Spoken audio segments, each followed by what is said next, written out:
बहुत बहुत स्वागत है आप लोग का एक और इंटरेस्टिंग से लेक्चर के अंदर। ये लेक्चर बहुत ही ज्यादा इंटरेस्टिंग होने वाला है। ये लेक्चर बेसिकली हम लोग का पिछले पार्ट का एक्सटेंशन है, क्योंकि पिछले पार्ट में हम लोगों ने अपने जो नोट्स ऐप है उसका बैकएंड क्रिएट कर लिया था। बट अब सबसे इंपॉर्टेंट चीज आती है कि भाई जो अपनी बैकएंड की जो एपीआईज थी उसको मैं अपने फ्रंट एंड के साथ कैसे कनेक्ट करूं। जो सबसे बहुत ही इंपॉर्टेंट क्वेश्चन निकल के आता है कि भाई बैकएंड तो मैंने बना लिया, पर फ्रंट एंड में उसको चीजों को शो कैसे करूं। वो सारी चीजें हम लोग इस पर्टिकुलर लेक्चर के अंदर इन डेप्थ देख रहे होंगे। तो इस लेक्चर को स्टार्ट से लेके एंड तक जुड़े रहना। हर एक चीजों को इन डेप्थ ब्रेक करते हुए एकदम बेस्ट तरीके से चीजों को समझेंगे। तो बिना टाइम वेस्ट किए अब अपने लेक्चर को करते हैं स्टार्ट।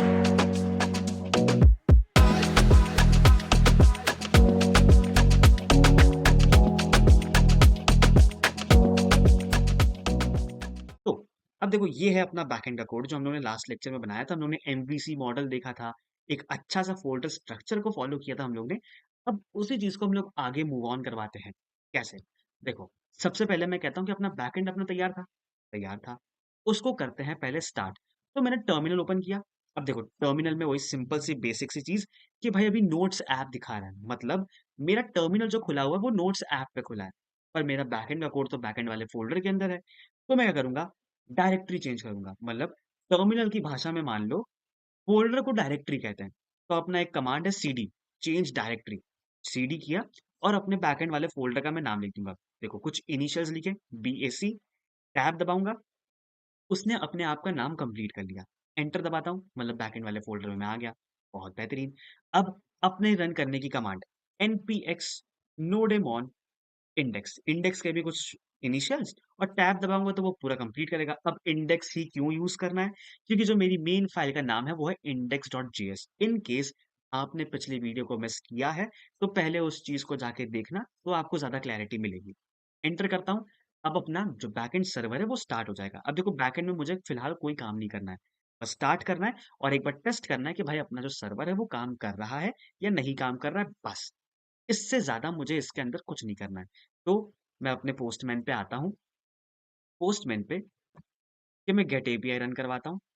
देखो, मुझे चीज़ें देखने को मिल रही हैं और ये सबसे बेहतरीन चीज़ें हैं। मतलब अपना जो बैकएंड की जो एपीआईज़ हैं, वो एकदम परफेक्ट तरीके से एकदम बेहतरीन काम कर रही है। ठीक है। मतलब बैकएंड वाला पार्ट बहुत बेहतरीन चल रहा है। ठीक है, बहुत बेहतरीन चल रहा है। तो बैकएंड वाले पार्ट को फिलहाल मैं रैप कर देता हूँ। ठीक है। अब बात आती है अपने फ्रंट एंड की। फ्रंट एंड को कैसे हैंडल करें? तो देखो, फ्रंट एंड में अभी अपनी app.jsx बनी पड़ी है और हम लोग ने टेलविंड के इम्प्लीमेंटेशन को हम लोग ने लास्ट लेक्चर में ही देख लिया था।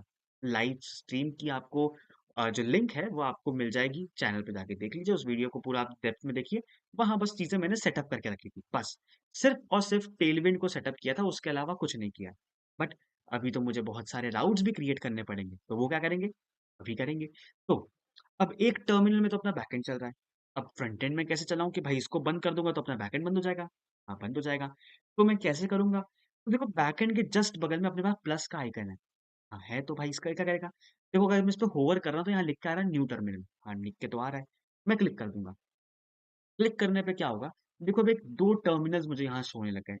एक में बैकएंड लिखा हुआ है क्योंकि बैकएंड रन कर रहा है। एक में पावर शेल लिखा हुआ है क्योंकि वो अभी रूट, जो अपना रूट फोल्डर है उसके अंदर बैठा हुआ है। ठीक है। तो मैं इसको भी बोलता हूँ भाई चेंज डायरेक्टरी कर लो, क्योंकि अपना सारा कोड फ्रंट एंड वाले फोल्डर के अंदर है। तो मैं बोलता हूँ सीडी फ्रंट एंड, कुछ इनिशियल्स, टैब दबाऊंगा, फ्रंट एंड वाले फोल्डर में मैं आ गया। ठीक है। तो अब रिएक्ट के एप्लीकेशन स्टार्ट कैसे करते हैं? npm run dev. हाँ, ये चीज तो यार सुनी सुनी सी थी। हाँ ठीक है, कोई दिक्कत नहीं है। तो npm रन डेव किया। इस यूआरएल को मैं कर लूंगा कॉपी। कॉपी करने के बाद अपने कोई भी मन पसंदीदा ब्राउजर जो आप यूज करते हैं उस पे जाइए और उसके ब्राउजर पे पेस्ट कर दीजिए। बस इतना सिंपल सा काम करना है। देखो, आउटपुट बहुत ही बेहतरीन दिखाई दे रहा है। Red background, black text. भाई इससे रंग बिरंगी चीज और क्या हो सकती है? ठीक है, चलो इतना चीज तो क्लियर है कि अपना दो चीजें हम लोग का प्रॉपरली डन है। पहली चीज है, रिएक्ट ऐप भी चल रहा है, बिल्कुल चल रहा है। और उसके अंदर हम लोग ने टेलविंड सीरीज को भी इंप्लीमेंट कर रखा है, वो भी एकदम परफेक्टली काम कर रही है। हाँ ठीक है। तो अब करना क्या है? देखो, बैकएंड में जो हम लोगों ने राउट्स बनाए थे नोट्स वाले, तो उसमें क्या थे, एक सारी नोट्स शो करने का, एक क्रिएट करने का, एक एडिट करने का और एक डिलीट करने का, जो अपना नोट्स का जो एपीआईज़ हैं, वो मैंने क्रिएट कर रखी है। हाँ, कर रखी है। तो मैं चाहता हूँ कि वो सारी डेटा अपने स्क्रीन पे शो हो। हाँ, शो तो होना चाहिए। देखो, क्रिएट करने के लिए अपने पास एक पेज होगा, बिल्कुल एक पेज होगा। तो उसके लिए मैं क्या करूँगा, एक पेज क्रिएट करूँगा। तो करेंगे क्या हम लोग? देखो, मैं आता हूँ अपने फ्रंट एंड में, ठीक है? तो फ्रंट एंड app.jsx। अब मैं क्या करता हूँ, देखो मल्टीपल पेजेस क्रिएट करने हैं। तो मल्टीपल पेजेस क्रिएट करने के लिए हम लोग को एक बहुत ही इंटरेस्टिंग सा पैकेज की ज़रूरत होती है जिसका नाम है रिएक्ट राउटर डॉम, जो हम लोग ने इस पर्टिकुलर बूट कैम्प की प्लेलिस्ट में हम लोग ने पहले ही कवर कर रखे हैं। तो मैं सर्वर को करता हूँ बंद, फ्रंट एंड वाले। मैं इंस्टॉल करता हूँ npm i react router DOM. ठीक है, रिएक्ट राउटर डॉम को मैं इंस्टॉल करता हूँ। बहुत ही इंटरेस्टिंग सी चीज़, जो हम लोग को मल्टीपल पेजेस क्रिएट करने की मदद करता है, बिना किसी रीलोड के। मोस्ट इम्पोर्टेंट चीज़ यही थी। तो रिएक्ट राउटर डॉम इंस्टॉल हो रहा है और ये इंस्टॉल हो चुका है। पहली बार अपना जो लैपटॉप है, थोड़ा-सा समय से ज़्यादा जल्दी काम कर रहा है। ठीक है, तो अब मैं बोलता हूँ कि भाई, सारी चीज़ें सही हैं, npm run dev वापस कर दो, कि अपना जो सर्वर है, वो वापस से स्टार्ट हो जाए। ठीक है, अब अब करना क्या है? अब देखो सिंपल सी एक चीज़ है कि इसके अंदर अब जब भी मैं रिएक्ट राउटर डॉम का यूज़ करूँगा, मैं app.jsx के अंदर कुछ नहीं लिखूँगा। मैं सिर्फ़ राउटिंग अप्लाई करूँगा। ठीक है, कैसे करेंगे? मैं बोलता हूँ यार, पहले ब्राउज़र के अंदर मुझे राउटिंग अप्लाई करनी है, तो ब्राउज़र राउटर, ठीक है, इंस्टॉल भी। अब देखो, ब्राउज़र राउटर लिखा मैंने, बट वो उसने इम्पोर्ट नहीं किया, तो मैं इम्पोर्ट करवा देता हूँ कि ब्राउज़र राउटर को ले आओ रिएक्ट राउटर डॉम से। आज मेरा वीएस कोड पता नहीं क्यों काम नहीं कर रहा है, बट खैर कोई दिक्कत नहीं है। अब ब्राउज़र राउटर्स के अंदर हम लोग के पास बहुत ही ज़्यादा राउट्स क्रिएट करने हैं। तो चलो, राउट्स क्रिएट करता हूँ। राउट्स, देखो राउट्स लिख रहा हूँ, सजेशन आ रहा है, राउट्स को इंस्टॉल करो रिएक्ट राउटर डॉम से, क्लिक करूँगा, ऊपर देखो इम्पोर्ट हो गया, ठीक है। तो मैं बोलता हूँ भाई, अपने ब्राउज़र में हम लोग बहुत सारे राउट्स क्रिएट करेंगे, इसीलिए राउट्स नाम का टैग आ गया। अब हर एक राउट कौन-कौन से पेजेस को शो करेगा, वो चीज़ भी मुझे बतानी पड़ेंगी। तो एक पर्टिकुलर राउट की बात कर रहा हूँ, तो मैं कहता हूँ राउट। ठीक है? राउट के पास अपने 2 एट्रिब्यूट्स होते हैं। एक होता है पाथ एट्रिब्यूट, बिल्कुल, मैं बोलता हूँ डॉट स्लैश पे, और एक होता है अपना एलिमेंट वाला एट्रिब्यूट। अब इस एलिमेंट वाले एट्रिब्यूट हम लोग को ये बताता है कि भाई क्या शो करवाना है। हाँ, बोलेंगे ये सब चीज़ें तो पता है भाई, फ्रंट एंड में हम लोगों ने बहुत बेहतरीन तरीके से पढ़ा। अगर आपने इन केस मिस किया हो, तो रिएक्ट की प्लेलिस्ट जो चल रही है, उसमें भी हम लोगों ने ये टॉपिक को कवर कर लिया है, और इस पर्टिकुलर बूट कैम्प में भी हम लोगों ने इस चीज़ को कवर कर लिया है। दोनों में से जो वीडियो आपको देखने में मन करता है, वो वीडियो जाके देख लीजिए, सब चीज़ें क्लियर हो जाएँगी। ठीक है? तो अब मैं बोलता हूँ, देखो थोड़ा फ़ोल्डर स्ट्रक्चर फ़ॉलो करते हैं, जो बहुत ही इंपॉर्टेंट चीज़ आती है, जो आपके कोड को और रीडेबल और मेंटेनेबल बनाता है। मैं बोलता हूँ एसआरसी में एक फ़ोल्डर क्रिएट करते हैं हम लोग, जिसका नाम मैं दे दूँगा पेजेस। ठीक है? मतलब जो मेन पेजेस हैं, वो मैं पेजेस वाले फ़ोल्डर में रखूँगा, बिल्कुल रखूँगा। तो मैं इसमें बोलता हूँ, एक अपना पेज होगा home.jsx, बिल्कुल। इसमें एक कंपोनेंट बनाते हैं, तो RFCE, एंटर दबाया, एक अपना फंक्शनल कंपोनेंट बन के तैयार है। अब app.jsx में इस स्लैश राउट पे मैं चाहता हूँ कि भाई अपना होम वाला कंपोनेंट यहाँ शो हो जाए, ठीक है? तो मैंने होम लिख के एंटर किया, तो देखो उसने अपने आप को इम्पोर्ट कर लिया, और होम वाला एलिमेंट हम लोग को यहाँ दिखाई देगा। चलो देखते हैं। अब अगर मैं रिफ्रेश करूँ, रिफ्रेश, देखो खुद की ही नज़र लग जाती है अपने कंप्यूटर पे। सब चीज़ें अपने आप ही स्लो हो जाती हैं। पता नहीं क्यों, बट हो जाती हैं। ठीक है, चलो। तो अब देखो मुझे होम यहाँ लिखा हुआ दिख रहा है। कोई प्रॉब्लम नहीं है, क्योंकि हम लोग ने होम कंपोनेंट को डॉट स्लैश राउट पे किया था। तो भाई स्लैश राउट पे हम लोग को होम कंपोनेंट दिखाई दे रहा है, बहुत ही बेहतरीन तरीके से। अब इसी कंपोनेंट्स में डेटा कैसे लाना है, वो सारी चीज़ों पे भी इन डेप्थ चर्चा करेंगे। ठीक है? चलो। अब अपना होम कंपोनेंट यहाँ हम लोग को बहुत ही बेहतरीन तरीके से दिख रहा है। ठीक है। क्या मेरे पास और भी पेजेस होंगे? हाँ, पेजेस तो होंगे। मैं बोलता हूँ एक अपने पास पेज होगा क्रिएट के लिए, तो create.jsx, RFCE, same as it is, और एक न्यू राउट बनाऊँगा, जिसको मैं कह देता हूँ कि भाई इसका नाम जो होगा, जो यूआरएल होगा, वो होगा क्रिएट, और एलिमेंट में हम लोग यूज़ करने वाले हैं क्रिएट वाले कंपोनेंट को। ठीक है? कोई दिक्कत नहीं है। अब अगर मैं ब्राउज़र में चेक करूँ, अगर मैं यूआरएल के आगे लिख दूँ स्लैश क्रिएट, तो मुझे क्रिएट वाला पेज यहाँ दिखाई दे रहा है।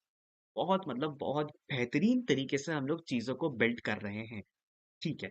अब आगे करना क्या है?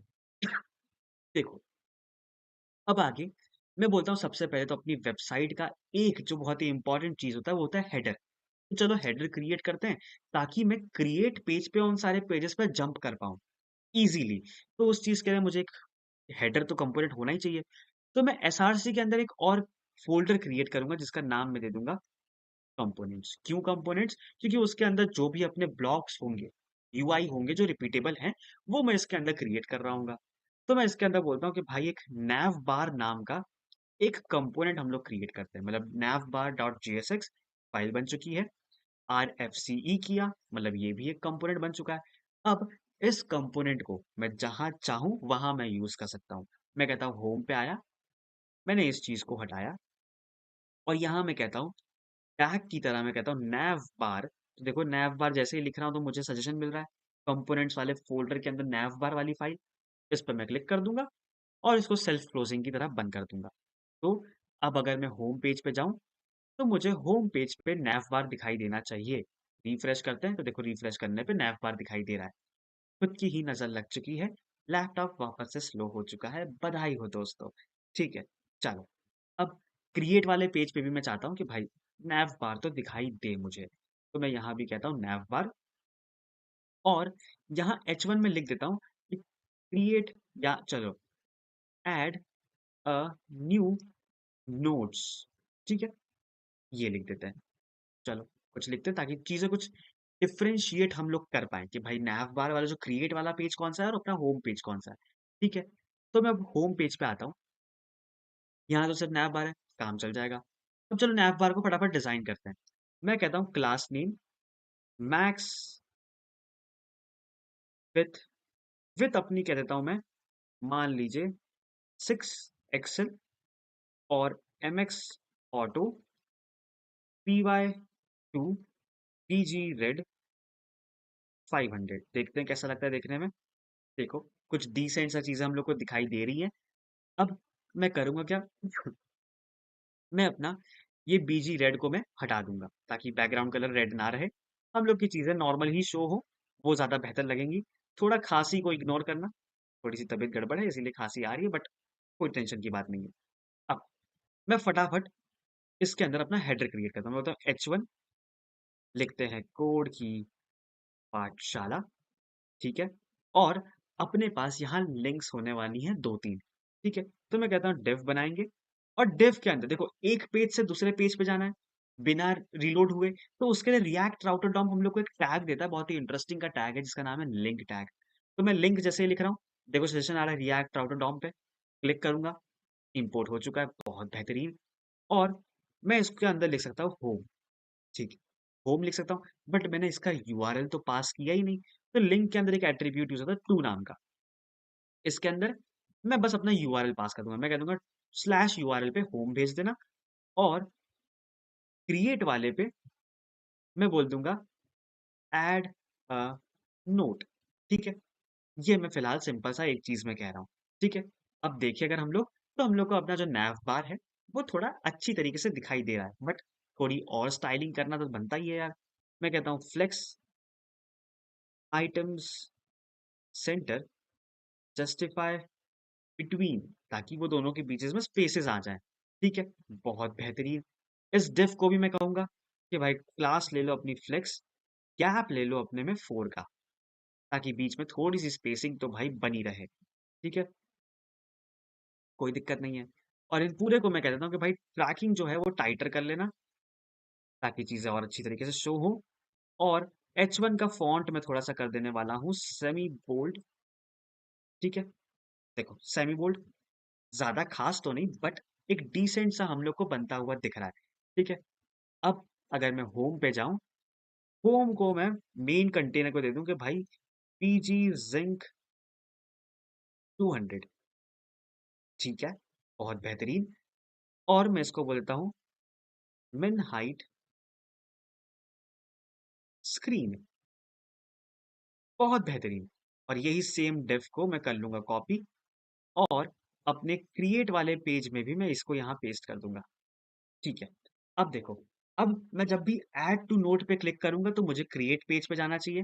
मैं क्लिक कर रहा हूँ, देखो ऐड अ न्यू नोट लिख के आ रहा है, मतलब चीज़ें अपनी बहुत ही बेहतरीन तरीके से काम कर रही हैं। इसमें किसी भी तरह की प्रॉब्लम हम लोग को फिलहाल देखने को नहीं मिल रही है। मैं इसको भी कह देता हूँ मैक्स विड्थ अपनी ले लो 6 एक्सेल और एमएक्स ऑटो कर लो, ठीक है? मतलब ऑटो करके चले आओ, कोई दिक्कत नहीं है। तो यहाँ होम को भी मैं यही सेम चीज़ दे देता हूँ, ठीक है? कोई दिक्कत नहीं। या एक सिंपल सा काम कर सकते हैं हम लोग कि index.html पे मैं अपनी बॉडी को ही कह देता हूँ कि भाई बॉडी भाई बीजी ले लो जिंक 200 की। ये कोई झंझट ही ना रहे, हर चीजें ग्रे ग्रे ग्रे बैकग्राउंड में दिखाई दे, मुझे बार बार चीजों को देना ना लगे, ठीक है? चलो, ये चीज तो हो गई अपनी बहुत ही बेहतरीन तरीके से, एक बेसिक डिसेंट सा दिखने वाला एक हम लोग ने हेडर बना लिया। अब देखो, हेडर पे मैं ज्यादा टाइम वेस्ट नहीं करूंगा, क्योंकि डिजाइनिंग से ज्यादा अभी आपको कोड का एक्सपेक्ट समझ में आ जाए, वो ज्यादा चीजें इंपॉर्टेंट है, वो ज्यादा चीजें मायने रखती हैं, ठीक है? और बाद में हम लोग चीजों को भाई जब क्रिएट करेंगे अच्छे अच्छे प्रोजेक्ट्स, तो यूआई पे तो ध्यान देंगे, और थोड़ा सा यूआई तो वैसे भी मैं ध्यान दे रहा हूँ ताकि चीजें इंटरेस्टिंग लगे देखने में। चलो, तो होम पे क्लिक कर रहा हूँ, होम पेज पे आ रहा हूँ, ऐड टू नोट पे क्लिक कर रहा हूँ, तो ऐड टू नोट्स वाला पेजेस मुझे दिखाई दे रहा है। बहुत ही बेहतरीन तरीके से ये सारी चीजें अब तक तो काम कर रही हैं। अब मुझे करना क्या है? अब मैं कहता हूँ कि भाई एक सिंपल सी बात है, मैंने यहाँ बहुत सारी एपीआईज क्रिएट कर रखी थी, हाँ कर तो रखी थी। कहाँ? बैकएंड में देखते हैं, चलो बैकएंड में देखते हैं। राउट्स वाले फ़ोल्डर में आया, राउट में आया, बिल्कुल आया। क्या है इसके अंदर? देखो पहले बोलता है गेट ऑल नोड्स वाली एपीआई है। कौन से राउट पे? स्लैश राउट पे। बट ये तो हम लोग का index.js से कनेक्टेड था। हाँ, तो एपीआई क्या बन रही है अपनी? स्लैश एपीआई स्लैश नोड का जो बेस यूआरएल है, उस पे सारे नोड्स आके मुझे मिल जाएंगे। बिल्कुल मिल जाएंगे। कैसे? देखो यहाँ मैंने स्लैश एपीआई स्लैश नोड लगा रखा है। हाँ, लगा रखा है। गेट राउट है। हाँ, राउट है। अगर मैं सेंड करता हूँ तो ये मुझे देखो यहाँ ला के भी दे रहा है, all notes fetch successfully. Notes नाम का एक एरे आ रहा है, जिसके अंदर एक ऑब्जेक्ट है, जिसके अंदर मुझे वो पूरा नोट्स का डेटा जो है वो देखने को मिल रहा है। बिल्कुल। तो क्या कोई अगर और नोट होती तो वो भी यहाँ शो हो जाती? बिल्कुल शो हो जाती। तो अगर शो करवाना है तो मुझे कार्ड के फॉर्मेट में कुछ मैं देख सकता हूँ? बिल्कुल देख सकते हैं। तो अगर मैं यहाँ कार्ड बना दूं तो अच्छा लगेगा? बिल्कुल। अगर चलो कार्ड बनाते हैं बहुत सारे, तो अब मैं यहाँ एक काम करता हूँ।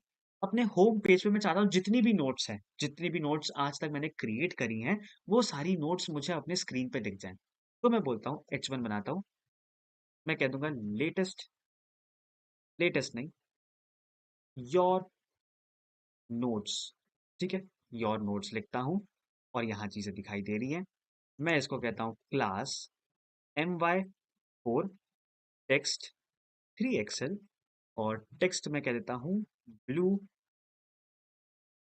600, ठीक है? इतना कुछ खास नहीं बट फिर भी। फॉन्ट बोल्ड, बहुत बेहतरीन। और मैं कह दूंगा ट्रैकिंग टाइटल, ठीक है? ठीक ठाक चीजें दिख रही हैं, कुछ ज्यादा हम लोग यूआई पे फिलहाल तो इतना फोकस नहीं कर रहे हैं, बट फिर भी हम लोग चीजों को थोड़ा बहुत बनाते हुए चल रहे हैं। या योर नोट्स की जगह सिर्फ नोट्स लिख देता हूँ मैं, ठीक है? तो अब इसके बाद क्या होगा, बहुत सारे कार्ड्स जैसी चीजें मुझे यहाँ शो करवानी है। अब चलो एक कार्ड बना ही लेते हैं। तो अब कार्ड क्या है? कार्ड सबसे पहले अपना एक कंपोनेंट है। हाँ, कंपोनेंट है, क्योंकि एक जैसे दिखने वाले बहुत सारी चीजें, हाँ तो वो एक कंपोनेंट होता है। हाँ होता है।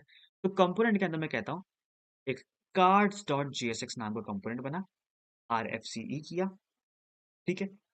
देखो VS कोड वापस साथ छोड़ते हुए, बट कोई दिक्कत नहीं, हम लोग हटा के वापस लिख लेंगे। फिर उसने साथ छोड़ दिया है, चलो। तो अब हम लोग बना ही लेते हैं अपने एक फंक्शन को। तो कार्ड्स, कार्ड्स एक रिटर्न करता है एक JSX एलिमेंट को, ठीक है? तो मैं कहता हूँ डेव, डेव, ठीक है? और इसके अंदर कुछ भी लिख देते हैं फिलहाल, और मैं इसको कर दूंगा एक्सपोर्ट डिफॉल्ट कार्ड्स, ठीक है? तो एक कंपोनेंट हम लोग ने बना लिया। VS कोड हम लोग का साथ नहीं देगा तो क्या वो हम लोग बना नहीं पाएंगे? हम लोग फिर भी चीजों को बना लेते हैं, क्योंकि हम लोग कोड की पाठशाला के स्टूडेंट हैं, ठीक है? चलो, तो अब मैं कहता हूँ कि होम पे इसके नीचे मुझे बहुत सारे कार्ड शो करने हैं, तो मैं कहता हूँ डेव क्योंकि एक पेरेंट एलिमेंट रहेगा, उसके अंदर बहुत सारी चीज़ें शो करवानी है, तो मुझे ज़ाहिर-सी बात है डेफ तो यूज़ करना ही पड़ेगा। अब मैं कह देता हूँ, कार्ड्स वाले कंपोनेंट को कर लेना कॉल, ठीक है? कार्ड्स वाले कंपोनेंट को कॉल कर लेंगे और मैं इसको बोल देता हूँ कि भाई ग्रिड ले लेना और ग्रिड कॉल टू या मान लो 3 मान लिया, ये 3 कॉलम्स बन जाए। ग्रिड प्रॉपर्टी अपनी वही सीएसएस वाली। अब हम लोग क्या करेंगे? यहाँ बहुत सारे कार्ड्स बना लूँगा मैं देखो, 3 कार्ड्स बनाए, 3 कार्ड्स मुझे यहाँ शो हो रहे हैं। गैप प्रॉपर्टी मान लीजिए 2 की गैप दे दूँगा या 5 का गैप। अब देखो डिज़ाइनिंग में थोड़ा-सा फास्ट लेके जा रहा हूँ ताकि मैं कॉन्सेप्ट पे जल्दी आ पाऊँ, ठीक है? तो मैं यहाँ कर लेता हूँ अपना बीजी कर लेता हूँ व्हाइट, देखो काफ़ी बेहतरीन दिखाई दे रहा है। पैडिंग 4 और राउंडेड 2 एक्सेल, 2 एक्सेल काफ़ी ज़्यादा हो गया है, एक्सेल ठीक है? एक्सेल फिर भी ठीक-ठाक डिसेंट सा दिखाई दे रहा है और मैं इसकी डिज़ाइन चेंज करता हूँ। मैं कहता हूँ H1 में आएगा अपना नोट्स हेडिंग, इसके अंदर नोट्स हेडिंग दिखाई देगी अपने को और अपने पास एक छोटा-सा बटन होगा, हर चीज़ें नहीं होंगी अपने पास। मैं कहता हूँ एक बटन होगा अपने पास जिसमें हम लोग कह देंगे कि व्यू नोट, ठीक है? देखो, अब अगर हम लोग देखें तो बहुत ही बेहतरीन दिखाई दे रहा है। बस अब ये हेडिंग हेडिंग की तरह ही लग रहा है, बटन बटन की तरह ही लग रहा है। तो हम लोग इन चीज़ों को थोड़ा-सा स्टाइल कर देते हैं। मैं कहता हूँ टेक्स्ट, टेक्स्ट एलजी और फ़ॉन्ट सेमी बोल्ड और इस पूरे चीज़ को मैं दे दूँगा ट्रैकिंग टाइटर, ठीक है?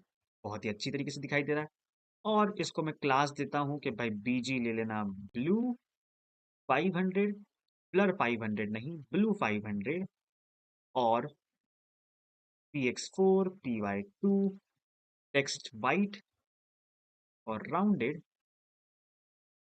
राउंडेड मान लीजिए एलजी, ठीक है?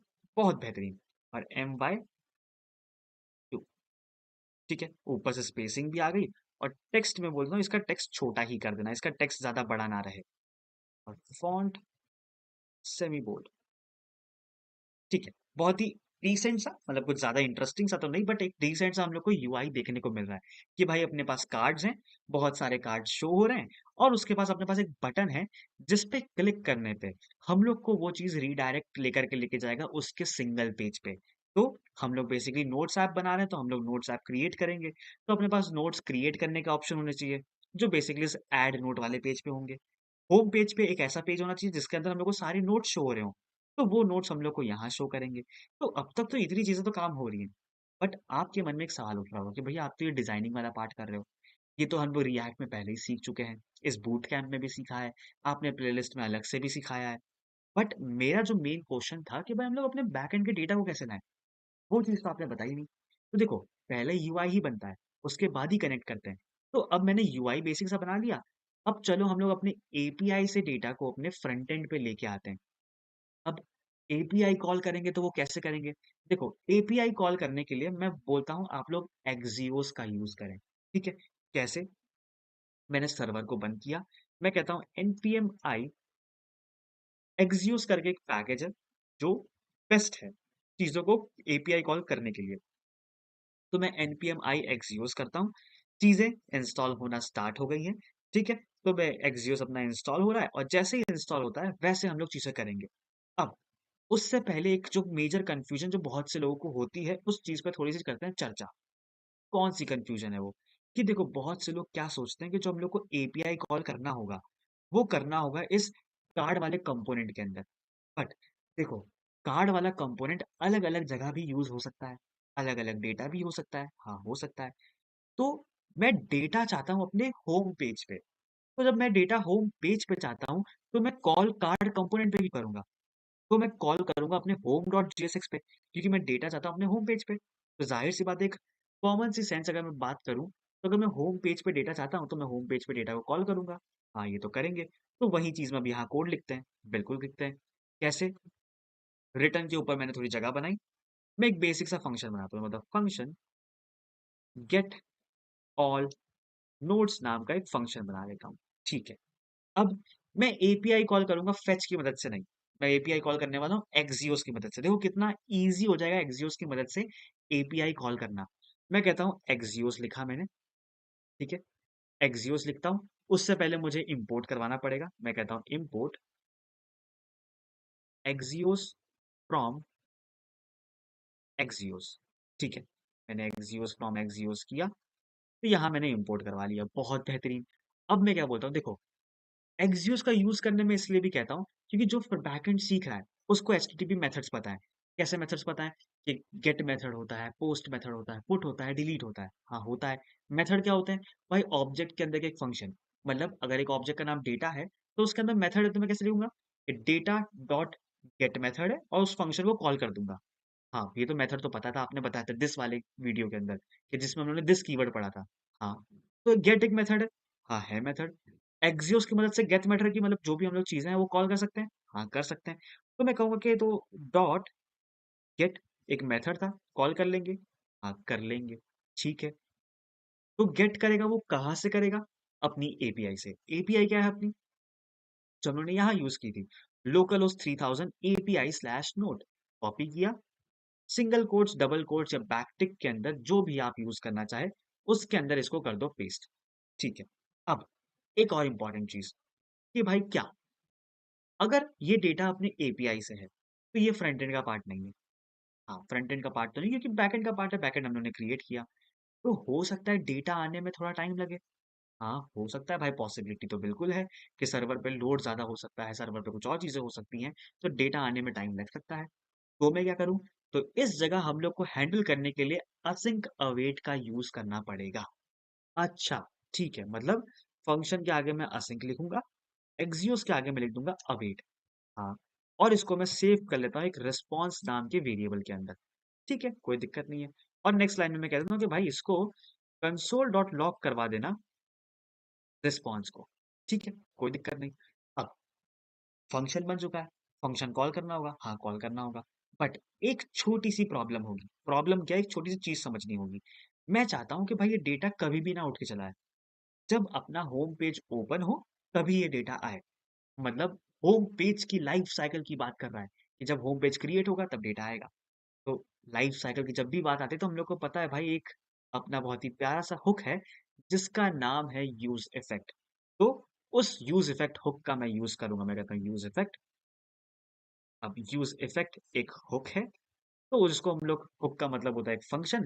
तो मैंने यूज इफेक्ट हुक को कॉल कर दिया है। बिल्कुल। यूज इफेक्ट हुक के अंदर दो चीजें चाहिए होती है उसको। एक चाहिए होता है उसका फंक्शन, और कॉमा उसको चाहिए होता है डिपेंडेंसी एरे। अब डिपेंडेंसी एरे एम्प्टी है, इसका मतलब वो जब क्रिएट होगा तभी सिर्फ एक बार रन करेगा, और यही तो एग्जैक्टली मैं चाहता हूँ। मैं बोलता हूँ जैसे ही वो क्रिएट होगा कंपोनेंट, तो मैं काम करना, गेट ऑल नोड्स वाला जो फंक्शन मैंने जो बनाया है उसको कॉल कर देना। सिर्फ इतना सा देखो, सिर्फ इतने लाइन ऑफ कोड मैंने अब तक लिखा है, और अपना डेटा अपने फ्रंट एंड पे दिखाई देगा। कैसे? आओ देखते हैं।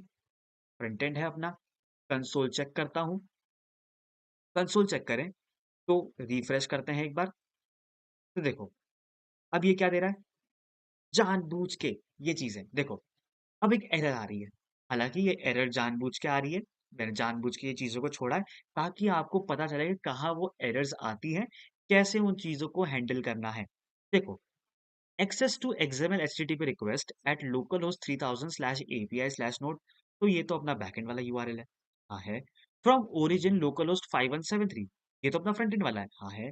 Has been blocked by CORS policy.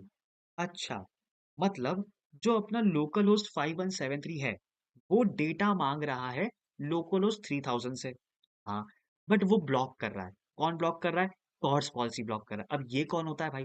देखो, डोमेन दोनों अलग अलग है। डोमेन समझते हैं, जैसे उसका यूआरएल जैसे amazon.com है और एक flipkart.com है। अब मैं ये बिल्कुल भी नहीं चाहूंगा कि मेरे फ्लिपकार्ट का डेटा अमेज़न पे चला जाए या अमेज़न का डेटा मेरे ऊपर आ जाए। ये ओरिजिन्स हैं उसके, मतलब amazon.com उसका ओरिजिन है और flipkart.com उसका ओरिजिन है। अब कॉर्स का मतलब होता है cross origin resource sharing. Cross origin, अब ओरिजिन का वर्ड तो समझ में आया। क्रॉस का मतलब क्या होता है? दो अलग अलग ओरिजिन्स, मतलब amazon.com और flipkart.com ये दो अलग अलग ओरिजिन्स है। इसको क्रॉस ओरिजिन बोलते हैं। रिसोर्स शेयरिंग, क्या ये दोनों चीजें, ये दोनों ओरिजिन्स आपस में डेटा शेयर कर सकते हैं? यही है कॉर्स। अगर कर सकते हैं तो ब्लॉक्ड नहीं है, अगर नहीं कर सकते हैं तो इसका मतलब वो कॉर्स पॉलिसी से ब्लॉक्ड है। ठीक है, चलो, तो कॉर्स पॉलिसी हम लोग को एकदम क्लियर हो गई कि भाई जब दो अलग अलग ओरिजिन वाले लोग हैं, अगर वो रिसोर्स शेयर कर पा रहे हैं तो वो ब्लॉक्ड नहीं है। बट अगर वो ओरिजिन शेयर, अगर वो डेटा नहीं शेयर कर पा रहे हैं तो मतलब वो ब्लॉक्ड है। ठीक है, हाँ, ये लोग ब्लॉक्ड हैं, हाँ ब्लॉक्ड हैं, बट इसको मैं अनब्लॉक कैसे करूं? अब देखो, एक सिंपल सी बात होती है। मैं किसी के पास गया हूँ रिक्वेस्ट करने कि भाई मुझे ये डेटा दे दो। ब्लॉक कौन करेगा? सामने वाला, जिसके पास मैं डेटा लेने गया हूँ। ये मैं नहीं ब्लॉक कर सकता क्योंकि मैं तो डेटा मांगने गया हूँ। अगर मैं ही ब्लॉक कर दूंगा तो फिर मैं डेटा मांगने क्यों जा रहा हूँ? ब्लॉक तो मुझे सामने वाला करेगा। बिल्कुल उसी तरह इसमें हम लोग को ब्लॉक कर रहा है बैकएंड। ठीक है? अब जब बैकएंड ब्लॉक कर रहा है तो मुझे परमिशन भी कहाँ से चाहिए होगी? बैकएंड से चाहिए होगी। तो इसका मतलब मुझे बैकएंड में कुछ करना पड़ेगा। बिल्कुल। कैसे करेंगे? बट सवाल उठता है कैसे? देखो, अपने index.js वाली जो फाइल है, इसी में बस छोटा-सा चेंज होगा। बट एक छोटा-सा पैकेज आपको इंस्टॉल करना पड़ेगा। कौन-सा पैकेज है वो? तो चलो, अब बैकएंड की बात आ रही थी। बैकएंड में मुझे चीज़ों को फिक्स करना है, तो मैंने बैकएंड वाले टर्मिनल पे आ गया। टर्मिनल को बंद करूँगा कंट्रोल सी करके और एक पैकेज को इंस्टॉल करता हूँ जिसका नाम है CORS, NPMICORS, cross origin resource sharing. Enter click करता हूँ, जिससे क्या होगा, ये पैकेज इंस्टॉल होना स्टार्ट हो जाएगा। ठीक है, चलो, तो पैकेज इंस्टॉल हो रहा है, इंस्टॉल हो चुका है और मैं अपने सर्वर को वापस से स्टार्ट कर लूँगा, उसमें कोई प्रॉब्लम नहीं है। अब वही इम्पोर्टेंट चीज़ कि भाई अब मैंने मेहमान को बुलाया है, अगर मैं उसको बैठने की कुर्सी भी ना दूँ, तो वो कितनी गलत बात होगी। तो मैं कहता हूँ कि भाई रिक्वायर करते हैं, पहले बुला लेते हैं मेहमान को, कि मेहमान भाई, जो अपने कॉर्स भाई हैं वो आ जाओ। आ गए कॉर्स भाई, अब इनको बैठने के लिए एक चेयर दे दो, मतलब कॉन्स्ट कॉर्स नाम का एक वेरिएबल मैं बना दूँगा। ठीक है, बहुत बढ़िया, मैंने बुला भी लिया, कॉर्स नाम के एक वेरिएबल में उसको सेव भी कर दिया। अब जैसे हम लोग app.use में चीज़ों को क्रिएट कर रहे थे, बिल्कुल एग्ज़ैक्टली वैसे ही app.use एक मिडलवेयर है। मतलब कोई भी राउट अगर हिट होगा, अगर मैं हेल्थ को भी हिट करता हूँ, वो सबसे पहले इन लोगों को चलाएगा, बिल्कुल चलाएगा। और मैं कहता हूँ इसमें कॉर्स वाले फंक्शन को करवा देना रन, ठीक है? अब इससे होगा क्या, देखो समझो, बहुत ही इंपॉर्टेंट चीज़। कोई भी यूआरएल हिट होने से पहले ये चीज़ चलेगी और ये चीज़ क्या कर रहा है, आपकी ब्लॉकिंग को हटा रहा है। वो बोलता है मैं परमिशन दे रहा हूँ कि भाई तुम डेटा लेके जाओ। कोई टेंशन नहीं है, तुम डेटा लेके जाओ बिंदास, ठीक है। तो ये फंक्शन चलने से पहले ही अपने आप को परमिशन मिल चुकी है। अब जब परमिशन मिल चुकी है तो ये रिस्पॉन्स भी उसको डायरेक्टली मिल जाएगा। अब देखें हम लोग फ्रंट एंड में कॉल करके, देखो फ्रंट एंड पे आया मैं, रिफ्रेश करता हूँ। रिफ्रेश करने पे अब देखो मुझे कुछ अलग ही यहाँ रिस्पॉन्स देखने को मिल रहा है। एक ऑब्जेक्ट दिख रहा है, मैं क्लिक करता हूँ। स्टेटस 200, जो हम लोग ने बैकएंड में पढ़ा, स्टेटस 200 मतलब एपीआई रिक्वेस्ट सक्सेसफुली आ चुकी है। और एक डेटा नाम की फील्ड के अंदर हम लोग को एक मैसेज दिख रहा है, ऑल नोट्स फेच सक्सेसफुली, और एक नोट्स नाम का एरे मिल रहा है। तो आप बोलेंगे 1 मिनट यार, ये चीज तो हम लोग ने कहीं देखी देखी सी है। कहाँ देखी है? जो हम लोग ने पोस्टमैन में जब कॉल किया था, उसमें तो भाई बस सीधा मैसेज आ रहा था, मैसेज और नोट्स आ रही थी। बट इसके अंदर ये कॉन्फ़िग और वो मैसेज और नोट्स डेटा के अंदर कैसे आ गए? देखो, ये सिंपल सा काम कर रहा है एक्सियोस। एक्सियोस क्या करता है? सारी चीज़ों को रैप करके एक प्रॉपर फॉर्मेट में देता है और उस फॉर्मेट में लाते वक़्त वो अपना जो रिस्पॉन्स है एपीआई का, उसको एक डेटा नाम की की के अंदर स्टोर कर देता है। ठीक है? तो अगर मैं अपने कोड में देखूँ home.jsx के अंदर, तो अगर मैं इसमें लिखूँ response.data, तो क्या मुझे एग्ज़ैक्ट वही चीज़ मिलेगी? और चलो चेक करते हैं हम लोग। रिफ्रेश करता हूँ। देखो, अब मुझे एग्ज़ैक्ट वही चीज़ मिल रही है जो हम लोग को अपने पोस्टमैन पे मिल रही थी। कि message all note fetch successfully, और नोट्स के अंदर मुझे नोट्स मिल रही है। ठीक है? बट मेरा काम मैसेज से नहीं है, मेरा काम है नोट्स से। तो मैं थोड़ा और डीप डाइव जाता हूँ। मैं बोलता हूँ डेटा के अंदर भी अपने पास नोट्स नाम की फ़ील्ड होगी, उसको गेट करना। अब देखते हैं रिस्पॉन्स, रिफ्रेश किया।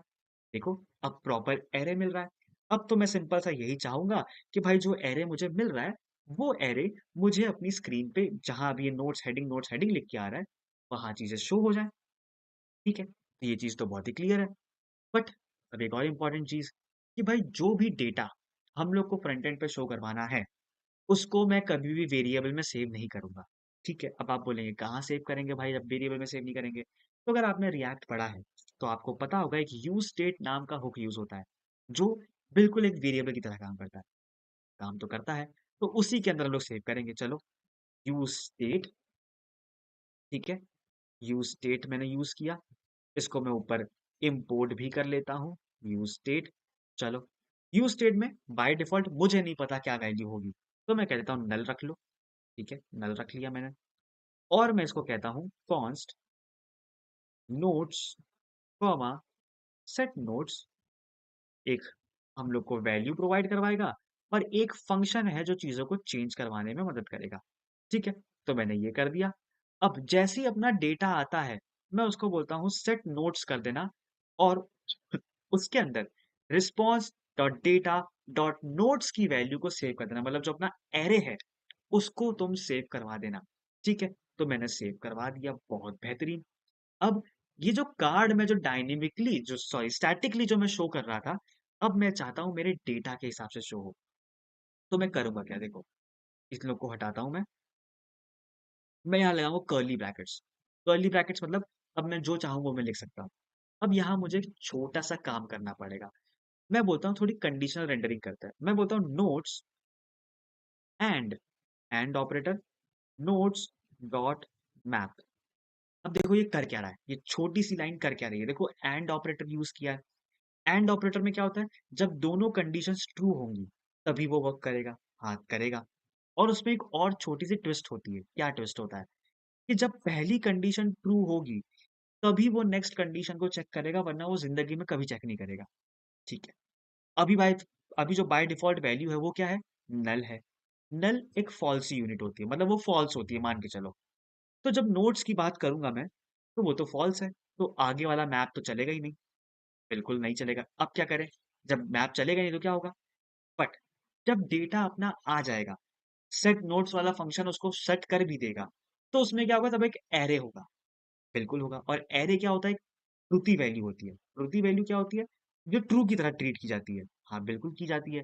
तो अगर ये ट्रू हो जाएगा, तो उसके बाद जो ये चीज है अपनी वो रन करेगी। बिल्कुल रन करेगी। क्यों?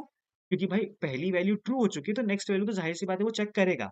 और जब चेक करेगा तो उसको लूप मिल रहा है। तो मैप लूप चलाऊंगा मैं। मैप के अंदर एक फंक्शन चलेगा, क्योंकि उसको एक कॉल बैक फंक्शन चाहिए होता है। और वो कुछ ना कुछ रिटर्न करेगा, क्योंकि मैप हमेशा कुछ ना कुछ रिटर्न करता है। मैं बोल दूंगा भाई रिटर्न करना होगा, तो इस कार्ड वाले कंपोनेंट को कर देना रिटर्न। ठीक है, अब देखते हैं आउटपुट हम लोग फिलहाल। अगर मैं रिफ्रेश करूं, देखो सिर्फ एक बार ही मुझे चीजें दिखाई दे रही हैं। क्यों? क्योंकि पोस्टमैन में भी जब उन्होंने ट्राई किया था, तो सिर्फ एक ही ऑब्जेक्ट आ रहा था, मतलब सिर्फ एक ही बार एक ही बंदा था, जिस वजह से मुझे एक बार हम लोग को ऑब्जेक्ट दिखाई दे रहा है। ठीक है, बहुत बेहतरीन चीजें दिखाई दे रही हैं। अब मैं चाहता हूँ भाई ये डेटा भी उसके अंदर जाए। तो फंक्शन के अंदर अपने पास बहुत सारे पैरामीटर होते हैं। मैं कहता हूँ इसमें हम लोग को मिलेगा आइटम, या मैं कह दूंगा नोट कॉमा इंडेक्स मिलता है हम लोग को। ठीक है, नोट और इंडेक्स दोनों मिलता है। मैं इसको देखो दो चीजें देता हूँ। मैं बोलता हूँ एक डेटा नाम का प्रॉप्स पास करता हूँ, जिसके अंदर नोट की वैल्यू चली जाएगी। अब देखो, लूप चलेगा, हर एक एलिमेंट पे जाएगा, बिल्कुल जाएगा। एलिमेंट क्या है, ऑब्जेक्ट है। ठीक है, एलिमेंट एक पूरा का पूरा ऑब्जेक्ट है। तो इसका मतलब जब इसके अंदर डेटा जाएगा, मतलब जो कार्ड्स के अंदर जो प्रॉप्स जाएगा, वो किस नाम से जाएगा, डेटा नाम से जाएगा। और उस डेटा का टाइप क्या होगा, एक ऑब्जेक्ट होगा। ठीक है, कोई दिक्कत नहीं है। तो कार्ड्स में मैं आया, प्रॉप्स को प्रॉप्स ड्रिलिंग अरे प्रॉप्स को डिस्ट्रक्चर करता हूँ। मैं बोलता हूँ ऑब्जेक्ट्स वाले ब्रैकेट लगाए, और मैं कहता हूँ डेटा नाम से चीजें आएंगी। आएंगी, बिल्कुल आएंगी। और इसके अंदर मैं कह दूंगा H1 में, अब देखो अब मैं डायनेमिक वैल्यू यूज करूंगा। डेटा नाम का एक ऑब्जेक्ट होगा, हाँ ऑब्जेक्ट होगा। उसके अंदर एक फील्ड होगी टाइटल नाम की। आप बोलेंगे हाँ भाई होगी तो, क्योंकि ऑब्जेक्ट है और यही वो ऑब्जेक्ट है, तो इसके अंदर टाइटल नाम की फील्ड तो है यार। तो मैं कह दूंगा कि डेटा के अंदर डेटा डॉट टाइटल, मतलब जो ऑब्जेक्ट आ रहा है उसके अंदर जो टाइटल नाम की फील्ड है उसको गेट कर लेना। अब अगर मैं देखूं ध्यान से, देखो, अब मुझे कोड की पाठशाला यहाँ देखने को मिल रहा है, जो हम लोग का बैकएंड से आ रहा है। कोई भी चीजें फ्रंट एंड से स्टैटिकली कोडेड नहीं है। हर चीजें बैकएंड से कनेक्टेड है और बैकएंड से चीजें आ रही हैं। और यही चीज तो इम्पोर्टेंट चीज थी। ठीक है, बहुत ही इंटरेस्टिंग चीज थी, हम लोग को बैकएंड से डेटा देखने को मिल रहा है। इससे बेहतर और चीजें क्या हो सकती हैं? क्या इतनी चीज समझ में आई आप लोग को, जो मैंने अभी फिलहाल किया? चलो, तो इतनी चीज तो हम लोग को समझ में आ गई। अब एक और छोटा सा पार्ट रखेंगे, नोट्स को क्रिएट करने वाला। एडिटिंग डिलीट वाला पार्ट हम लोग नेक्स्ट लेक्चर में, बट क्रिएशन वाला पार्ट हम लोग अभी देखते ही जाएंगे कि मैं क्रिएट कर रहा हूँ और यहाँ मुझे चीजें शो होती रहें, ऐसा हम लोग क्रिएट करेंगे। ठीक है, चलो, तो अब हम लोग और आगे बढ़ते हैं। चलिए, तो ये जो पार्ट था हम लोग का था कि हम लोग शोकेस कैसे कर रहे हैं, बट अब तक हम लोग ने अपने फ्रंट एंड से चीजों को क्रिएट करना नहीं देखा है। अब चीजें क्रिएट कैसे करें, वो तो अपना ऐड नोट्स वाला पेज बताएगा, बिल्कुल बताएगा। तो क्यों ना हम लोग एक फॉर्म क्रिएट कर लेते हैं और सारी चीजों को हैंडल करते हैं। तो चलो, बिना टाइम वेस्ट किए अब हम लोग इन चीजों के ऊपर देखते हैं। अब देखो, अब अपना जो क्रिएशन वाला पेज था, अब क्रिएट वाले पेज पे आ चुके हैं। ठीक है, अब क्रिएट वाले पेज पे जब आ चुके हैं, तो देखो मुझे एक सबसे पहले इंपॉर्टेंट चीज देखनी होगी कि भाई बैकएंड को जब भी नोट क्रिएट करने होगी, बिल्कुल क्रिएट करनी होगी, तो उसको कौन कौन सी चीजों की जरूरत होगी, उन चीजों को पहले देखते हैं, बैकएंड में समझते हैं। तो मैं आता हूँ इंडेक्स पे, अपनी एपीआई पे आता हूँ। देखो पोस्ट एपीआई क्रिएट नोट करने वाली, इस पे मैं क्लिक करता हूँ। देखो इसको रिक्वेस्ट डॉट बॉडी से अपने पास दो चीजें चाहिए, एक टाइटल और दूसरा कंटेंट। मतलब अपना फॉर्म बहुत ही बेसिक सा, बहुत ही सिंपल सा होगा, जिसके अंदर सिर्फ दो फील्ड होंगी, एक टाइटल और एक कंटेंट। ठीक है, चलो, तो अब इसको क्रिएट करते हैं। फॉर्म पेज पे आ गया मैं। अब इसको हम लोग क्रिएट करते हैं। तो अब फॉर्म क्रिएट करते हैं। ठीक है, तो मैं बोलता एक फॉर्म क्रिएट करते हैं। तो फॉर्म टैग का यूज करना पड़ेगा मुझे, बिल्कुल यूज करना पड़ेगा। वीएस कोड की ऐसी की तैसी हो रखी है, वीएस कोड कुछ सजेशन ही नहीं दे रहा है, तो हम लोग को सब सारे काम मैनुअली करने पड़ेंगे। अब मैं डेफ बना लेता हूँ एक, कम ऑन डेफ तो बना दे भाई। ठीक है, एक डेफ बनाता हूँ। डेफ के अंदर एक लेबल होगा, ठीक है, लेबल फॉर टाइटल, और एक इनपुट टैग देता हूँ जिसमें हम लोग टाइटल का यूज करेंगे। नेम वेम सब हटा देता हूँ, कोई फर्क नहीं पड़ता। प्लेस होल्डर देता हूँ, प्लेस होल्डर, और मैं बोलूंगा एंटर टाइटल। ठीक है, अगर मैं आउटपुट देखूं तो बहुत ही गंदा सा आउटपुट हम लोग को फिलहाल देखने को मिल रहा है। मैं कहता हूँ class name flex, flex col gap 3 या 2, चलो कोई दिक्कत नहीं है, बहुत बढ़िया। और इनपुट टैग को हम लोग दे देते हैं कुछ बेसिक सी स्टाइलिंग। ठीक है, तो मैं कहता हूँ border, border zinc 700 px4 py2 rounded XL. ठीक है, चलो, बहुत ही बेहतरीन। और टेक्स्ट एसएम कर देता हूँ ताकि थोड़ा सा छोटा हो जाए, बहुत ही अच्छी चीज है ये तो। और फॉर्म को भी मैं थोड़ा सा कहता हूँ कि भाई कुछ ज्यादा ही फैल रहे हो, थोड़ा सा कम फैलो। मैं कहता हूँ class name, class name flex col with में दे दूंगा 3 एक्सएल। 3 एक्सएल भी बहुत ज्यादा है, मैं कह दूंगा एक्सेल, या मैं कह देता हूँ एलजी। अब ठीक है, और एमएक्स कर दूंगा ऑटो। ठीक है, ताकि चीजें बीच में आ जाए। और MY4। ठीक है, फॉर्म में ही है, H1 टैग को भी मैं लिए आता हूँ, बीच में घसीट लेता हूँ, कोई दिक्कत नहीं है, सब चीज़ को घसीट लेंगे भाई। ठीक है, ट्रैकिंग, देखो थोड़ा सा डिजाइनिंग, वापस से डिजाइनिंग पे आ गए। ठीक है, ट्रैकिंग टाइटल और फॉन्ट सेमी बोल्ड, तो फॉन्ट भी सेमी बोल्ड हो चुका है। टेक्स्ट एक्सेल, टेक्स्ट भी अच्छा खासा एक्सेल हो चुका है, चलो कोई दिक्कत नहीं है।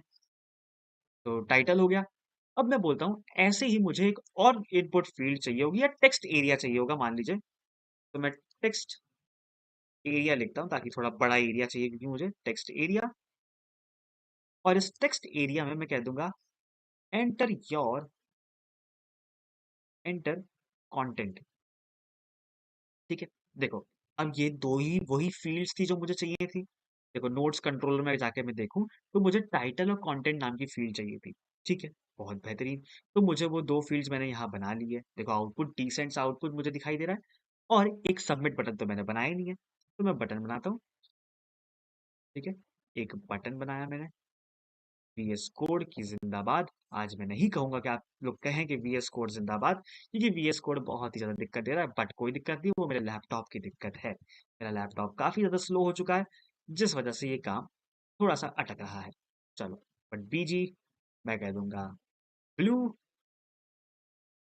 500 PX4। चलो देखते हैं। बहुत बेहतरीन, बहुत मतलब बहुत ही बेहतरीन। विथ में दे दूंगा फिट। मैं नहीं चाहता कि अपना बटन फैला हुआ दिखाई दे। ठीक है, चलो, बहुत ही बेहतरीन। एक अच्छा सा फॉर्म हम लोग को यहाँ देखने को मिल रहा है। MY की जगह मैं कह दूंगा M8, और स्पेसिंग आ जाए मैं M12 कर देता हूँ, ताकि थोड़ा सा सेंटर में दिखाई दे। चलो, ठीक है। अब देखिए, सबसे इंपॉर्टेंट चीज डिजाइनिंग वाला पार्ट हो गया। हाँ, हो गया। अब क्या करेंगे? हम लोग API कनेक्ट करेंगे, बट नहीं। अब सबसे पहले जब आप फ्रंट एंड पे फॉर्म क्रिएट करते हैं, तो पहले आपको फॉर्म को हैंडल करना आना चाहिए। मतलब जो भी चीजें मैं लिखूं इसमें, मुझे उसकी वैल्यू अपने कंसोल पे शो हो जाए, बस मैं पहले इतना चाहूंगा। चीजों को ब्रेक डाउन करेंगे तो चीजें ज्यादा अच्छी तरीके से समझ में आएंगी। ठीक है, तो मैं फॉर्म हैंडल कैसे करूंगा? देखो, सबसे ईजिएस्ट तरीका बताता हूँ। रिएक्ट हुक फॉर्म का यूज करो, जो मैंने इस पर्टिकुलर बूट कैम्प में सिखाया भी है। तो मैं क्या करूंगा? मैं अपने फ्रंट एंड में आऊंगा, सर्वर को करता हूँ बंद। मैं कहता हूँ npm i react dash hook dash form. सबसे इजीएस्ट होता है फॉर्म को हैंडल करना with the help of react hook form. ठीक है, इसीलिए जो बिगिनर है या जो एडवांस लेवल पे भी काम करते हैं, उनको कोई दिक्कत नहीं, रिएक्ट हुक फॉर्म यूज करो। बहुत ही इंडस्ट्री स्टैंडर्ड पे चीजें यूज होती हैं उसमें, और कभी भी दिक्कत नहीं देता है। ठीक है, npm run dev वापस कर लेता हूँ ताकि अपना सर्वर स्टार्ट हो जाए। अब देखो, करना क्या है। रिएक्ट हुक फॉर्म हम लोग को एक हुक देता है जिसका नाम है यूज फॉर्म। ठीक है, यूज फॉर्म नाम का एक हम लोग को हुक देता है। तो इसको मैं करता हूँ इंपोर्ट। इंपोर्ट मान लीजिए use form from react hook form. ठीक है, मतलब मैंने रिएक्ट हुक फॉर्म से कर लिया। अब ये हम लोग को बहुत सारी चीजें देता है। कौन कौन सी चीजें देता है? देखो, डी स्ट्रक्चर करूंगा मैं, हालांकि ये सारी चीजें मैं पहले से पढ़ा रखा हूँ। तो इसमें हम लोग को मिलता है पहले हैंडल सबमिट। ठीक है, कॉमा रजिस्टर नाम की एक चीज मिलती है। ठीक है, तो ये चीजें भाई यूज कैसे करें? चलो देखते हैं। देखो, इतना ईजी है इसको यूज करना। टेक्स्ट एरिया से मैं टाइप टेक्स्ट हटा देता हूँ, क्योंकि भाई वो टेक्स्ट तो लेता ही लेता है। देखो, मैं चाहता हूँ मुझे इनपुट फील्ड का एक फील्ड चाहिए, बिल्कुल चाहिए, जिसका डेटा मैं एक्सेस कर पाऊँ। हाँ, तो मैं यहाँ एक एट्रीब्यूट की तरह एक कर्ली ब्रैकेट्स लगाऊंगा।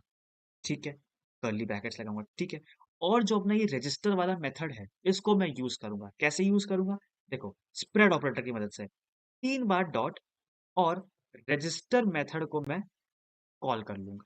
ठीक है, रजिस्टर मेथड को मैं कॉल कर लूंगा। मतलब देखो, मैं एक ऑब्जेक्ट बनाना चाह रहा हूँ, मतलब मैं एक फील्ड को चाहता हूँ कि मैं इस फील्ड का डेटा मैं लेके आऊँ। बट जब तक ये फील्ड का डेटा मैं जानता नहीं होगा कि वो किस नाम का डेटा है, तब तक मैं कैसे बताऊंगा कि उसके डेटा के अंदर होगा क्या? एक सेंस तो बनता है कि भाई, मैं जानता ही नहीं हूँ ये इनपुट फील्ड क्या करेगी, कौन सा डेटा लाके देगी, तो मैं उसकी वैल्यू एक्सेस कैसे कर लूंगा? हाँ, तो वो रजिस्टर मेथड क्या करता है? उसको एक्सेस करने में मदद करता है, उसको एक पहचान देता है। ठीक है, अब जब पहचान दे रहा है, तो भाई कुछ नाम भी तो देगा ना वो। तो इसके फंक्शन वाले ब्रैकेट्स के अंदर, मतलब पैरेंथेसिस के अंदर, मैं इसको बोल देता हूँ। देखो, मैं इन चीजों को हाइड करता हूँ। मैं कहता हूँ सिंगल कोट्स लगाया, और मैं कहता हूँ इसके अंदर से जो भी चीजें आएंगी, उसको आप टाइटल नाम दे देना। तितली नाम देना चाहते हो, तितली भी नाम दे देना, कोई दिक्कत नहीं है। बट बहुत ही इंपॉर्टेंट चीज, अब एक ध्यान से सुनना। मेरा बैकएंड चाहता है कि मैं टाइटल नाम से चीजें भेजूं। देखो, फॉर्म डेटा डॉट टाइटल है, फॉर्म डेटा डॉट कॉन्टेंट है। मतलब मेरा बैकएंड चाहता है कि जो भी डेटा आए, वो टाइटल और कंटेंट नाम से आए। तो इसीलिए मैं भेजूंगा भी किस नाम से? टाइटल नाम से, और दूसरे वाले को मैं भेजूंगा कंटेंट नाम से। तो टेक्स्ट एरिया, मैंने यहाँ भी सेम कर्ली ब्रैकेट्स लगाए, 3 डॉट, रजिस्टर मेथड का यूज किया, और इसके अंदर मैं लिख दूंगा कंटेंट। ठीक है, बहुत बेहतरीन। अब मैं चाहता हूं जैसे ही फॉर्म सबमिट हो, बस रजिस्टर वाला काम हो गया। अब मैं चाहता हूं जैसे ही फॉर्म सबमिट हो, अपना डेटा कंसोल पे शो हो जाए।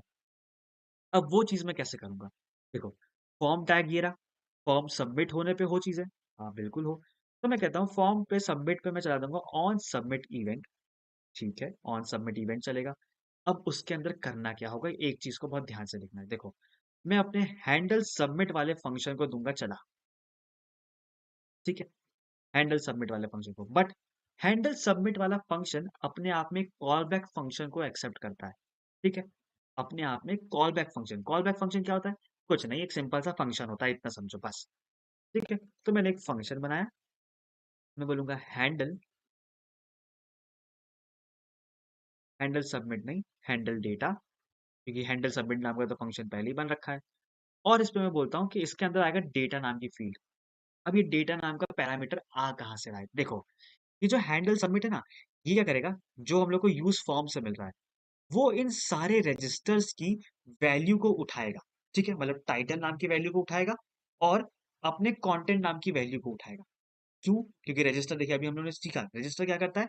रजिस्टर अपनी इन फील्ड्स को रजिस्टर करवा रहा है। रजिस्टर करवाना मतलब नोट करवाना कि भाई ये जो इनपुट फील्ड है, इसके अंदर से जो भी डेटा आएगा, उसको नाम क्या देना है? जैसे इसके ऊपर प्रो लिखा हुआ है, जो कि आप लोग बन जाएँगे इस बूट कैंप के बाद। तो मैं क्या कहता हूँ कि इस जो इनपुट फील्ड है, इसके अंदर से जो भी डेटा आएगा, इसको नाम क्या देना?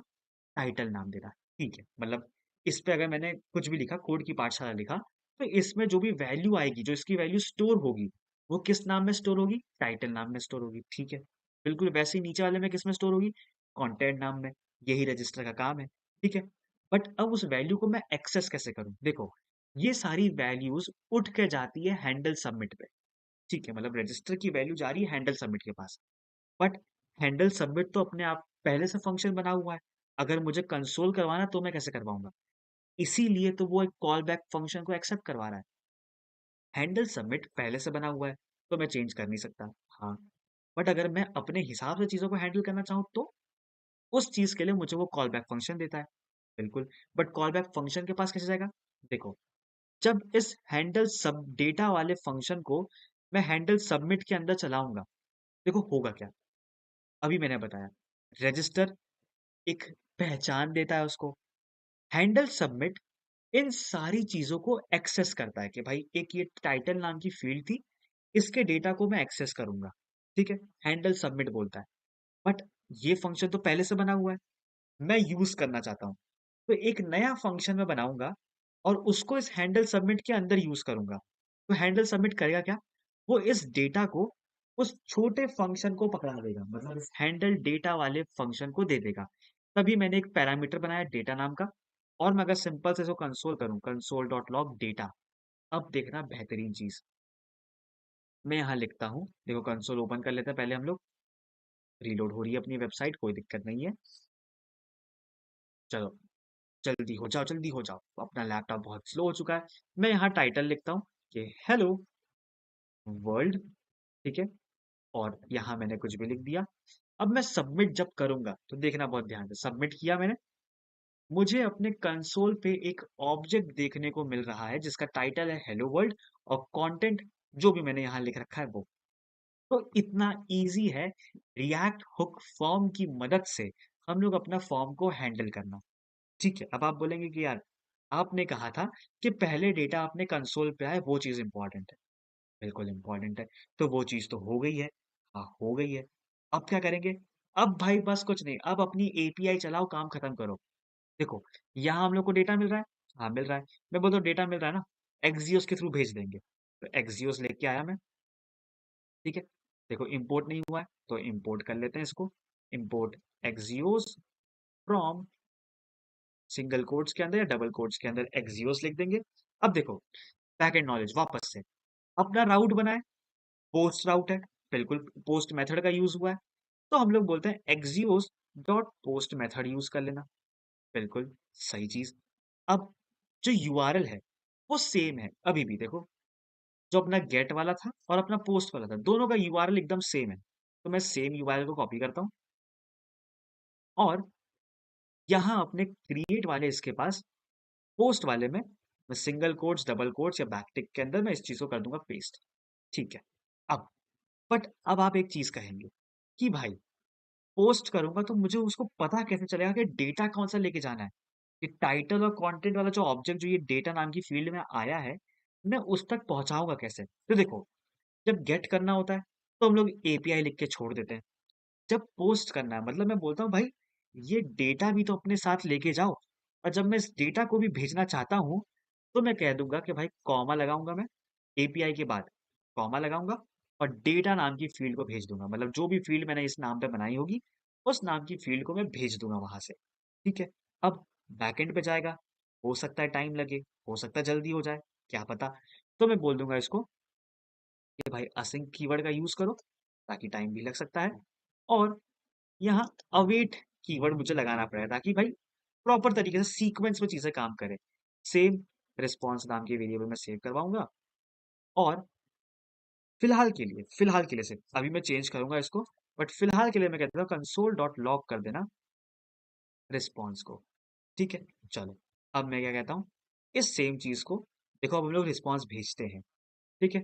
मैं सबमिट पे क्लिक करता हूँ, देखो मुझे यहाँ देखने को मिल रहा है एक ऑब्जेक्ट, एक डेटा नाम की फील्ड आ रही है, उसके अंदर लिखा भी है नोट क्रिएटेड सक्सेसफुली, जिसके अंदर टाइटल हेलो वर्ल्ड आ रहा है, कंटेंट में जो हम लोग ने लिख रखा था वो कंटेंट हम लोग को दिखाई दे रहा है।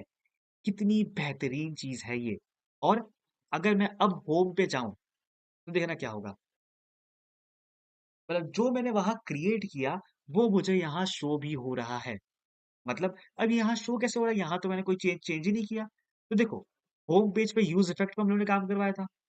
अब जब होम पेज पे मैं क्लिक कर रहा हूँ, मतलब होम पेज क्रिएट हो रहा है, तो वो फंक्शन दोबारा रन हो रहा होगा। हाँ, फंक्शन दोबारा रन हो रहा है, एपीआई कॉल दोबारा हो रही होगी। और जब एपीआई कॉल दोबारा हो रही है तो वो सारे डेटा को एक साथ लेके आ रहा है। अब जो छोटा चेंज मुझे करना था, देखो चेंज क्या करना था कि जब मैं फॉर्म फिल कर दूं, मैं चाहता हूं मैं ऑटोमेटिकली होम पेज पे आ जाऊं। तो उस चीज को करने के लिए React hook form, React router DOM हम लोग को एक और चीज देता है। क्या देता है? यूज नेविगेट, ठीक है? यूज नेविगेट, एक यूज लिखा है मतलब एक हुक है, तो हम लोग फंक्शन की तरह कॉल करेंगे और इसको एक वेरिएबल में कर दूंगा सेव। अब देखो इसकी पावर, मुझे बस इस नेविगेट वाले फंक्शन को कॉल करना होगा और इसके अंदर मैं जो भी यूआरएल दूंगा ये उस यूआरएल पे ऑटोमेटिकली हम लोग को भेज देगा। मैं कहता हूँ डॉट्स स्लैश पे भेज देना मुझे, मतलब होम पेज पे भेज देना। चलो, तो मैं कहता हूँ एट अ नोट पे आया, मैं कहता हूँ टास्क वन, एक छोटा सा चेंज करता हूँ पहले। देखो यहाँ भी टाइटल लिखा हुआ है, मैं यहाँ चीजों को चेंज करता हूँ। मैं कहता हूँ यहाँ टाइटल नहीं, यहाँ अपना यूज होगा कंटेंट, HTML फॉर कंटेंट, क्योंकि मैंने कॉपी पेस्ट किया था तो वो चीजें वैसी आ रही थी। हालांकि ये कोई फर्क नहीं पड़ रहा क्योंकि हम लोग ने उसका यूज किया है रिएक्ट हुक फॉर्म का, बट फिर भी चेंज करना अच्छी बात होती है। अब देखो टास्क ऐसे लिखते हैं, मोस्ट इम्पॉर्टेंट टास्क क्या है, ठीक है? हालांकि ये टास्क मैनेजर नहीं है। मोस्ट इम्पॉर्टेंट नोट क्या, सब्सक्राइब टू कोड की पाठशाला, ठीक है? चलो, अब अगर मैं सबमिट पे क्लिक करूं, सबमिट पे क्लिक करूंगा, ऑटोमेटिकली होम पेज पे आ गया और मुझे यहाँ मोस्ट इंपॉर्टेंट नोट देखने को मिल रहा है, ठीक है? तो इतना ईज़ी होता है चीज़ों को क्रिएट करना। हालाँकि ये भी पूरा प्रोजेक्ट नहीं था, अभी हम लोग को और भी मैनेज करना है, डिलीट वाला, अपडेट वाला और एक और चीज़ कि मैं व्यू नोट पे क्लिक करूँ तो मुझे उसका पूरा डिटेल दिखाई दे। अभी मुझे कंटेंट तो दिखाई दे ही नहीं रहा है। वो चीज़ें कैसे करें? वो भी हम लोग बहुत ही जल्द उस चीज़ को सीख लेंगे। तो इस पर्टिकुलर लेक्चर में सिर्फ इतना ही। थोड़ा-सा पार्ट जो भी मॉड्यूल्स बाकी हैं, जो हम लोग क्रिएशन तो हम लोगों ने कर लिया है। जो एडिट वाला और जो अपडेट वाला पार्ट है और जो डिलीट वाला पार्ट है, वो हम लोग नेक्स्ट लेक्चर में हम लोग कवर करेंगे, ताकि एक साथ बहुत सारी चीज़ें हेक्टिक ना हो जाए। इसीलिए मैंने उन चीज़ों को अलग कर दिया है। तो इस वीडियो को अगर आपको अच्छा लगा हो, आपको चीज़ें समझ में आई हो, तो भाई लाइक ज़रूर करना, शेयर ज़रूर करना और सब्सक्राइब करना तो बिल्कुल भी मत भूलना। तो तब तक के लिए ऐसे ही कोड करते रहिए, प्रैक्टिस करते रहिए। मिलता हूँ मैं आप लोगों से एक अलग से एक बहुत ही इंटरेस्टिंग से लेक्चर के साथ। चलो, बाय बाय।